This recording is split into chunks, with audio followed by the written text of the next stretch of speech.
Hello and welcome to the Real Estate Nerds Podcast. On this Bad Beats episode, we will explore the human side of real estate investing with a seasoned pro about to make the legendary worst deal of their life. A deal isn't just the investment, it is also the person. Stay with us and learn what it takes to be the best investor. Hi, and welcome to the Real Estate Nerds Podcast. I'm your host, Scott Royal Smith. I'm the owner of Royal Legal Solutions, your one-stop shop for everything real estate investor-oriented and asset protection. I'm here with a good friend of mine, Brandon Hall. He's a phenomenal CPA, has been doing some killer work for a while. I've actually referred a ton of clients over to him. He does really quality types of tax advice on all different levels for investors. And I'm really excited to sit down with him here today and talk through a worse deal. He says it's not really that bad, but what he doesn't know is that this show is much more about like the real estate investor than the deal itself. And so we're actually going to be digging into the personal side of what's going on with that. So there's no easy outs here, Brandon, in this show. We dig into the pain no matter where it's at. Yeah, man. Hey, so I gave you a little intro there, Brandon, but I'm sure there's a different stage or, a little bit more background you want to give people on who you are and what you're about. And, so you can give them a good backdrop of who you are, in this deal. Yeah, absolutely. So I'm Brandon. I run a CPA firm. We brand ourselves under the real estate CPA. So we only work with real estate investors. We work with general partners and syndicates and real estate funds as well. So that's our client base. We don't take on anybody outside of that space. We see a lot of good deals and a lot of bad deals, but we get to advise on all aspects of those deals. We help out a lot with tax strategy. It's kind of our go-to service. Then we obviously offer tax preparation, and we do a lot of accounting work and CFO work as well. So that's been a lot of fun. It's a completely virtual firm, which is neat. Not really standard in the accounting space, or I guess even in the law space, really. And it's cool because I have 12 employees in 7 different states. We have clients, I believe, at this point in every single state. And we service them all virtually.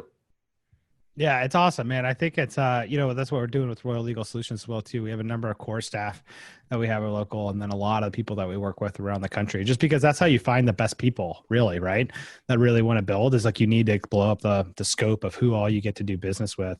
And then it just makes also, it's a lot more fun to work as a CPA or an attorney that way. If anybody's checking it out on YouTube right now, from the videos we got, Brandon has all his papers up on the back wall and his like guitars in the background. He's like, I'm in my t-shirt right now. I'm doing my podcast stuff here today and sharing some knowledge. Doesn't look stressed at all. Guy looks very happy. And that's very different from the type of the normal attorney CPAs that you run into in your daily life that are just absolutely beaten down by life. And I think that might be because we're actually doing something that's a little bit different. It works better for us as people and then allows us to have more energy and more excitement to help our clients and actually do better work. Yeah, it's neat. So in the CPA space right now, there's a lot of CPA firms that are struggling to find talent, and we haven't had that issue. Everybody wants to work with us or for us. And it's cool. We have an employee that's in Italy right now, traveling around, and we have another employee that's retrofitting a school bus, rehabbing it, and they're going to travel around the US in the school bus while they work. So it's neat to be able to provide those types of opportunities that would not have otherwise been available in a standard accounting firm environment. Yeah, absolutely. And from an investor perspective, guys, the reason why that's cool, why do you want the CPA that's traveling through Italy or the guy that's traveling around in a school bus? Because for them to be able to work with an upstanding, reputable type of business, they have to be a killer at their job. To be able to be like, hey, I'm going to travel in a bus and work for you, but I am so good at what I do that you're going to let me go do this and everybody's going to be okay about it. And what that means from your perspective is that you then have access to people that of a quality that you would never have access to in a traditional brick and mortar, because they'd be positioned too high up in the company or too high up in the organization that you would never get this kind of direct access to really high quality people. So it's really a value play. And from a business and entrepreneurship perspective, this is the new model that we're seeing, right? You find the really smart, really hardworking people that can show up on time and do their stuff correctly. But they said, hey, you know what? I don't have to get paid, $300,000 a a year because you're going to let me live the life that I want to. So it's making a lot of sense for virtual law firms and virtual CPA firms like that me and Brandon are designing here on really creating a better work environment and also much better terms of service for everybody. So I always love talking with Brandon about this kind of stuff because, you know, we're probably two peas in a pod on the things that we're building here. I mean, like, isn't this amazing? Nobody's built something like this yet. You know, we're the first ones. You know, it's great. Yeah, we do get a lot of CPAs that own their own firms, and they're like, I would never run a virtual firm. It can't happen. We're like, well, you know, it's working pretty well for us. So. Yeah, right. Yeah, same thing with like law firms and legal, right? They're like, oh, you can't possibly do that. And I'm like, well, I guess we'll find out, you know, and, you know, 4 years later, right? When my firm is about, you know, 10 to 20 times the size of theirs in only a few years, they're like, oh, well, maybe I should have done that, you know? There's something to it. Yeah. And that's only one idea, right? And I think that's one of the key pieces that comes into here, right? Is that you can see like these types of track records with success in one area. And what we've seen from entrepreneurs time and time again is that it's not like they have one good idea. It's all the ideas that they're doing are usually pretty revolutionary and pretty dynamic. So it's really just a testament of a track record. We say like, oh, that's the thing that I built out right now. You can see the success that's obvious from here with. But I think you were telling earlier that you're actually working in some syndication work as well too, which is probably having the same type of dynamic results that your CPA firm is, right? Yeah. So that's really interesting too. In the past, I've had a few clients come to me and ask if they could partner with me. It's always been a little weird, and I normally say no. But this guy, Salem, he came and approached me. He was a client, and he's like, hey, I've got this idea, and I would love for you to be a part of it. And so I remember going to the first meeting. He had this whole pitch built out. I remember going into that first meeting thinking, I'm doing this to be nice. Nothing's going to come up this. But just the way that he presented the information, the guy is just absolutely brilliant. And I was like, man, I want to be on this train. So he and I partnered up. We formed a syndication entity called Naked Capital. I post about it every once in a while on LinkedIn. But yeah, we focus on B-class multifamily, or we were focusing on B-class multifamily, but with the cap rate suppression, we're starting to switch into manufactured housing. So we're looking at in that space at this time. But yeah, it's all virtual as well. So everything's virtual. No central office location, nothing like that. He flies out to all the deals and meets all the vendors. I handle my CPA firm and just help do the capital raising. That's awesome, man. Well, I'm excited for you guys, and as you grow into that, it's really some dynamic work you're doing in that one. Let's go ahead and dive into the worst deal here today. What can you set the stage for us a little bit about like what's going on with you and what this deal is about at the 10,000 foot level as you're getting into it? Sure. So I was working at Ernst & Young when I picked up this deal. I already had one 3-unit property under my belt, and this was a second 3-unit property that I was targeting. I lived in Washington, D.C. My now wife, previously girlfriend and then fiance, obviously, she was in Baltimore at the time working for Under Armour at the HQ. So I knew that I was going to be going virtual into my CPA firm, and I was leveraging my Big Four W-2 tax form basically to qualify for financing. So my goal was to buy a property in Baltimore that I could live out of one unit, rent out the other units. I didn't know how many units that was going to be, but I wanted to rent out the other units and reduce my overhead as much as possible so that I could easily transition into my CPA firm full time and not really have to worry about forking out big bills on a monthly basis, which is what I was doing in DC. Why Baltimore? Because my wife was in Baltimore working for Under Armour, and it didn't make sense to have her commute from DC. So we were basically moving in together. So it's kind of twofold, moving in with my wife and then also trying to reduce my overhead as much as possible so that I could start my virtual firm. And if everything went to crap, it wasn't going to be a big deal because that monthly bill wasn't going to be huge. That's awesome, man. Well, that's some really smart strategy from the front end, right? As about like trying to say like, what's my ultimate realistic downside risk? And that can make it, I know a lot of people that struggle to take action with doing investing or changing what things are, happening with their life. They're not happy where things are at, but then like taking action comes with like some high levels of risk. And one of the key tools that I always use, and think is kind of what you did there is said, okay, well, how can I mitigate all those risks? So that way, in the realm of actual possibility, what's the real worst case scenario? How can I plan on that? And then how long would it take me? And this is a piece that I didn't learn about until I was with Tim Ferriss about it, was saying the question is how long would it take me to bounce back to where I am now? And that was the question that really always spurred me into taking much more action into areas, because it's like most things I could probably recover from in a month if they weren't really bad, right? And I was like, and I was totally wrong, which you're almost never totally wrong in that. So that's what I normally would think about that, making that kind of decision. And it sounds like you did something similar. Is that right, or am I totally off base? Yeah, absolutely. So I knew that I wanted to do the CPA firm full time. But again, risk, I just didn't know if it would take off, if people would want to work with me virtually, a new model, that type of deal.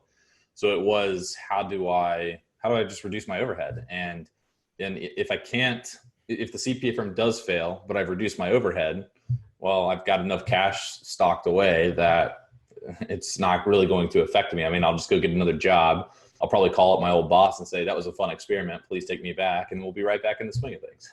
Yeah. And your boss probably would take you back too, right? Because he'd be like, man, you went for it. That's cool that you went for it. Even if you strike out, like, all right, cool. Yeah, we'll take you back, right? Yep. People don't ever hold it against you if they feel like if you're doing something big, I find.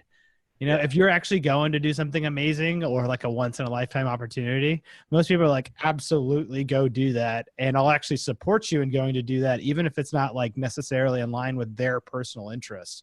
Right. There's something that's weird about that. Like, we're all super self-interested and kind of like thinking about ourselves and how can we be the best in every situation, until somebody else comes along that we're like, holy smokes, man, you're doing something awesome and you're going for it big. How can you do that? I don't care about myself right now. I want to support you in going in, with that. And I find that in those kinds of scenarios, if it doesn't work out well, they're just so excited that you did something that you were brave enough to do that they probably want to do, but they can't. And so it actually like engenders like a better relationship with that. So that's super awesome. And did you, so now you're in the house, you've started the firm. Is that right? Yes. And you've reduced your overhead and you're starting to, truck through that. And so where does the story pick up from there? Yeah. So I purchased a 3-unit property. So I did live in 1 unit. I rented out the other 2 units, and the second unit, I never met the lady, and she was constantly late on rent. So she would always pay on the 15th of the month, sometimes every once in a while on like the 20th of the following month. And then I would always send her something like, hey, you need to pay rent. So part of this being a bad deal is, one, I had no idea what the tenants were actually like, because I'd never met this second floor person.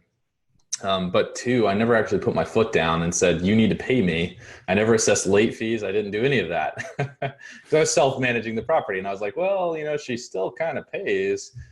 So I don't really want to stir the pot too much, because we are getting money. It's just a little bit late every single time.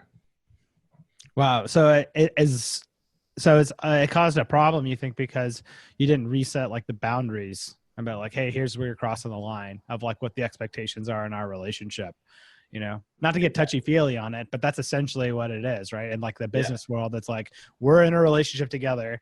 Here's how you're messing up. That's not okay with me. And you're like, okay, cool. Maybe there's penalties and whatever, but like, to avoid having to go through the pain of having that conversation, essentially, right, and the risk of her getting angry or upset that you would, you went another route that caused you some problems. But I bet that learning this lesson at that point actually has probably helped you a lot as a business person and running your firm about needing to set those expectations for people. Oh, it absolutely has. Yes, indeed. Yeah. Yes, we try to set very clear expectations now with clients, and we document it, put them in engagement letters. And if we miss the expectations, or if they miss the expectations, then we're either compensating them, or we're canceling the engagement, something along those lines. So yeah, we try to be very strict now with expectations. But at the time, I had no idea how to set expectations. And that did at the time carry over into my business as well. So there were clients where I did not set very good expectations, and as I'm sure you can imagine, eventually things break down. So yeah, that was an interesting learning experience too. Yeah, but what I did on the real estate side, so I had a property manager for my first 3-unit property, and when I think back on it, it was great, because if somebody didn't pay, the property manager booted them. Yeah.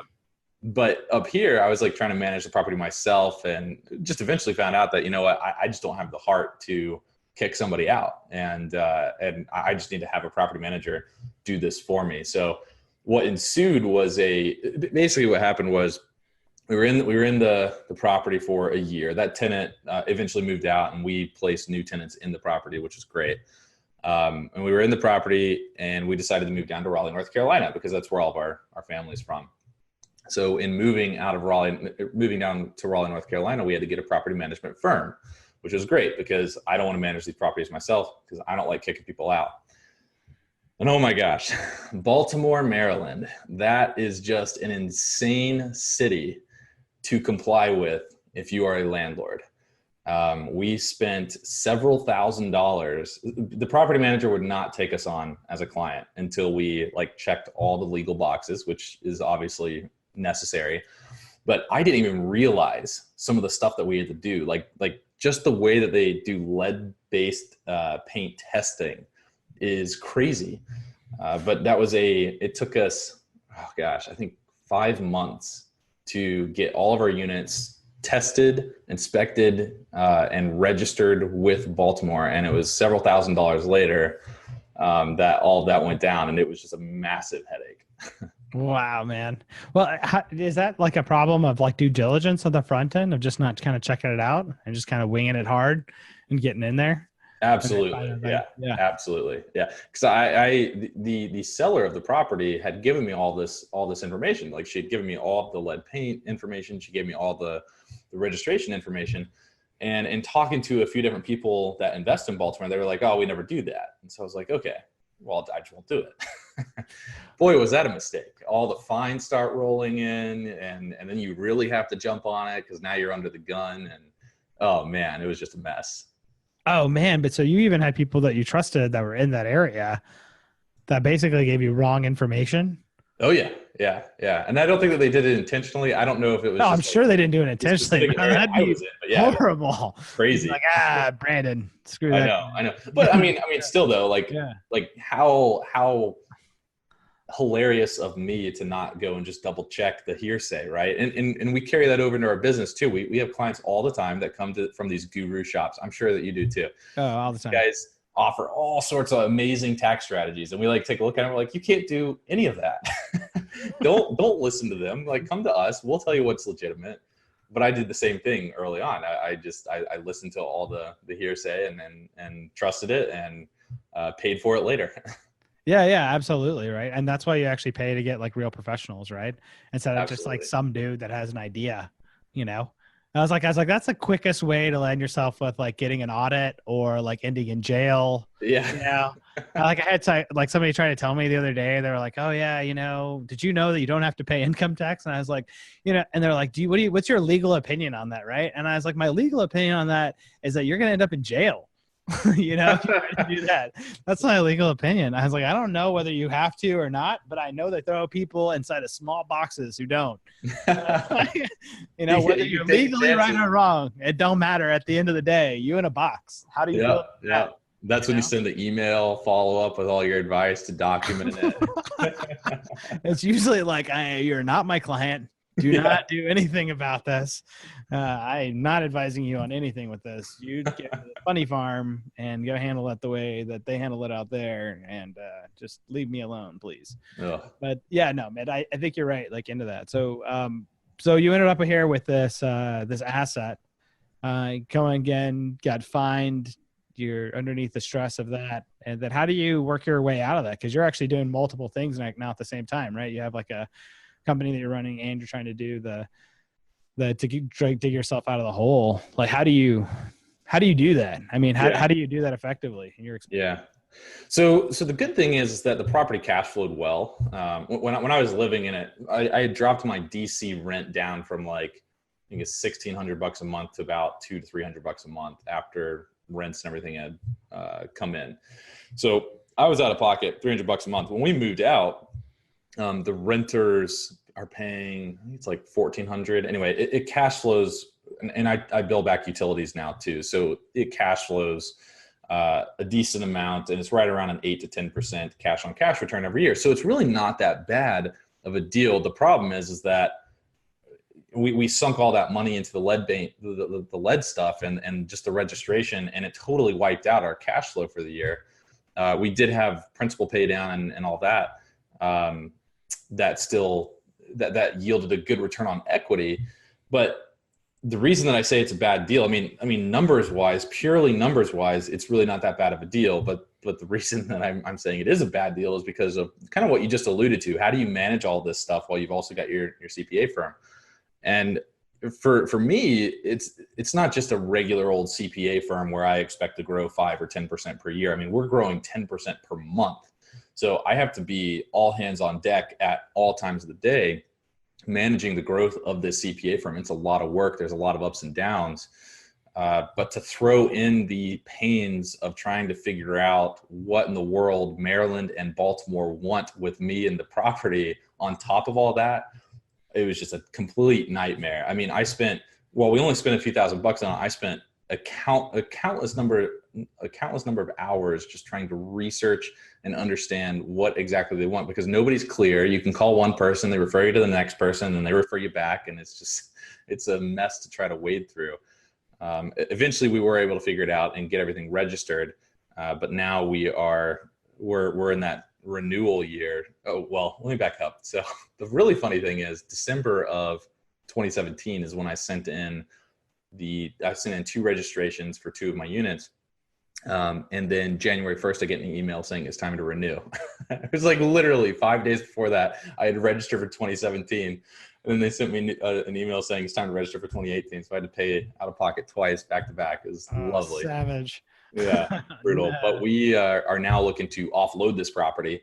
And we will probably, if we can get the price that we want, we'll be right above break even. So, from a total equity standpoint, we haven't made much money on this at all. The reason that we're offloading is I don't want to be stuck with a property in Baltimore if the market takes a downturn. I just don't want to be in an anti-landlord city or state, which is what that area is. And the property did its job. It allowed me to quit my job comfortably and start this business. So without it, I don't think that I'd be here. At the same time, is a huge headache. Yeah.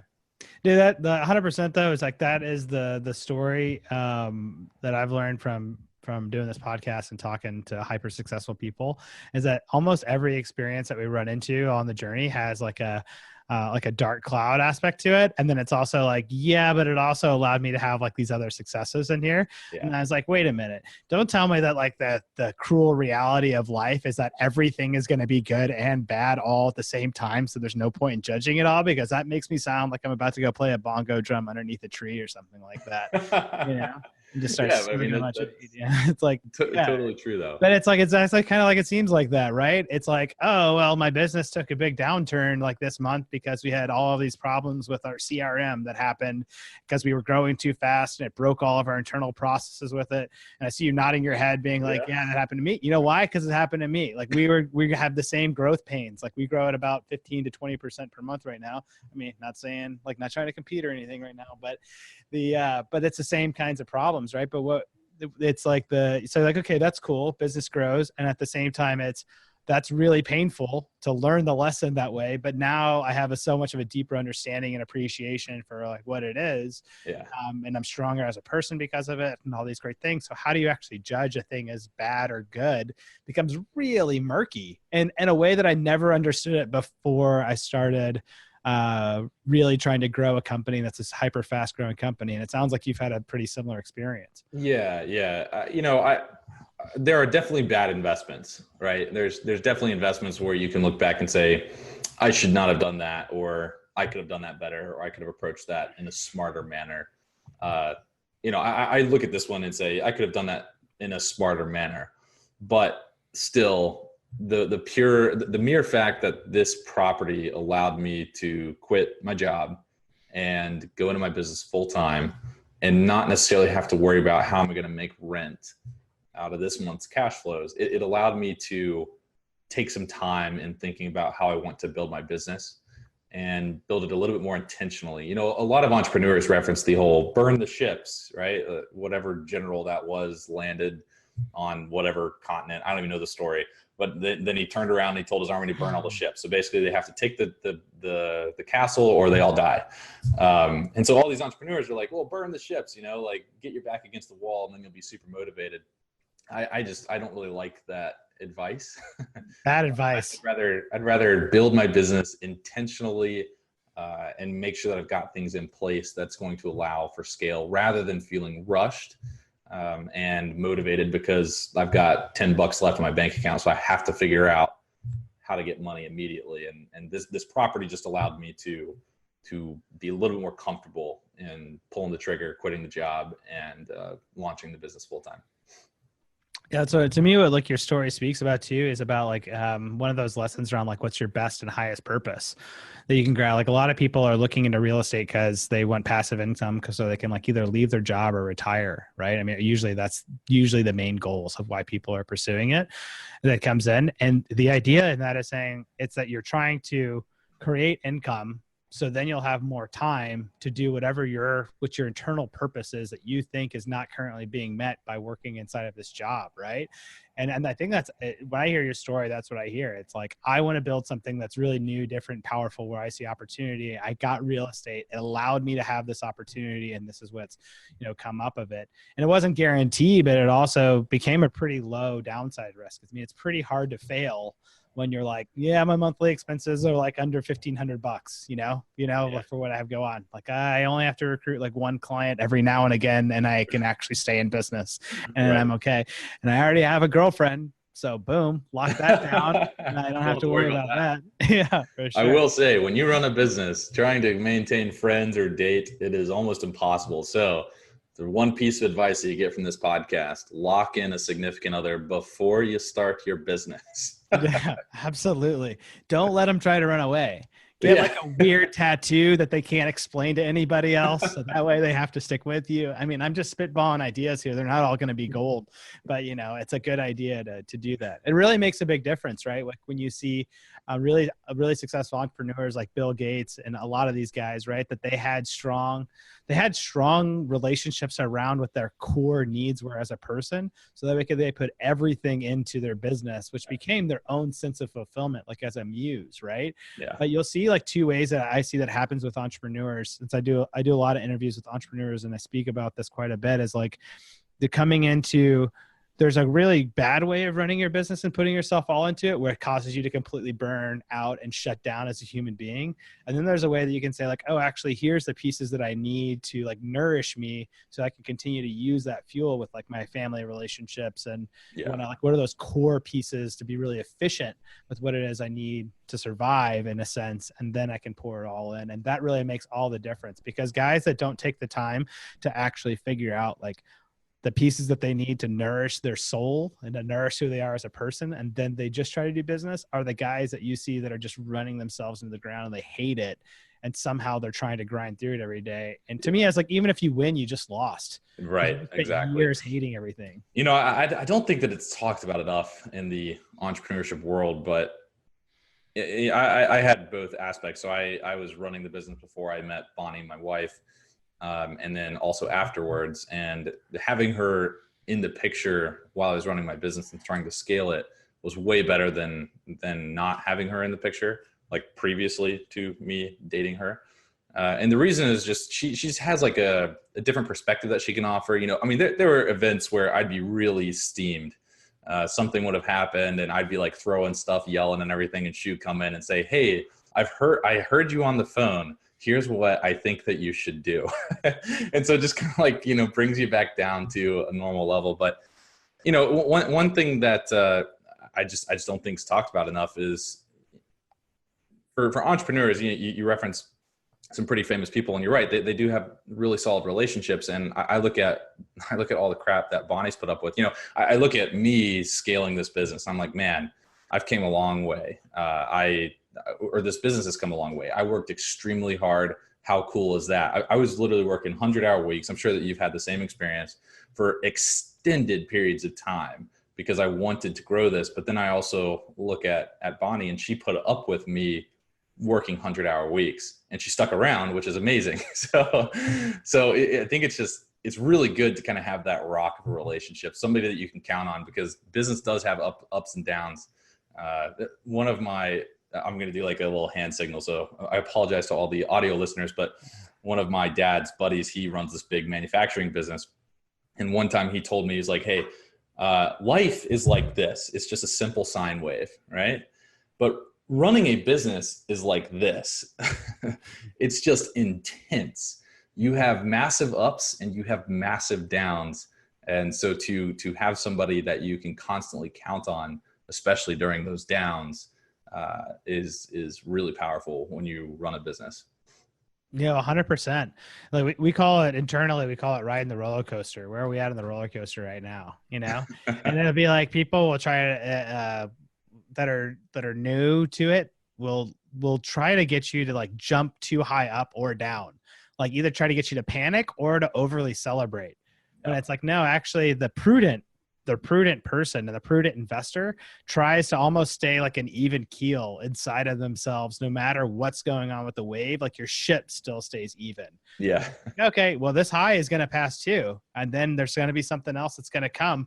And if I allow my emotional and internal pieces to get whipsawed around too, then I'm just going to be all over the place and not strong enough to really be able to like hold what needs to be there as a foundation for everybody else and in the company, right? Absolutely. I'd love to ride a roller coaster that just goes up. I don't know of any that exist. Elon has one. It's a rocket ship straight to Mars. There you go. So even if you win, you kind of lost because you're on Mars. So that sounds cool.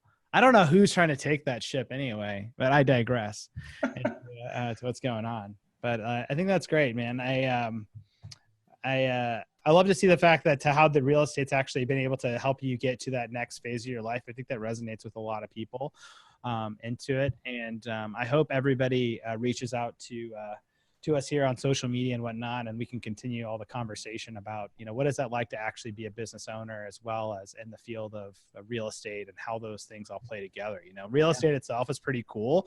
I mean, you and I are both experts to some degree and professionals in that field.